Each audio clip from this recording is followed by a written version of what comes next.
ఈరోజు deputy CM గారు జనసేన అధినేత ఆ రోజు ఎన్నికల్లో ఒక మాట చెప్పాం. అదే మాదిరిగా నరేంద్ర మోడీ గారు ఇక్కడ రాష్ట్ర బీజేపీ అధ్యక్షురాలుగా పురంధేశ్వరి గారు మేమందరం కూడా ఆ రోజు ఎన్నికల ముందు ఒకటే కోరాం. ఈ రాష్ట్రంలో ఓటు విభజన జరగడానికి వీలు లేదు.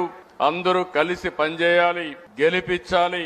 ఈ గెలుపు మా కోసరం కాదు, ఈ రాష్ట్ర భవిష్యత్తు కోసరం అని మేము పిలిపిస్తే ఆ రోజు బ్రహ్మాండంగా పనిచేసి అందరూ గెలిపించారు. ఈ ఒక్క సంవత్సరంలో మీరు చూశారు 3 పార్టీలు కూడా మామూలుగా ఒకే పార్టీ ఉన్నా కొన్ని ఇబ్బందులుండే సమస్యలుంటే 3 పార్టీలు కూడా ఎక్కడా ఎలాంటి సమస్య లేకుండా ముందుకు పోగలుగుతున్నాం.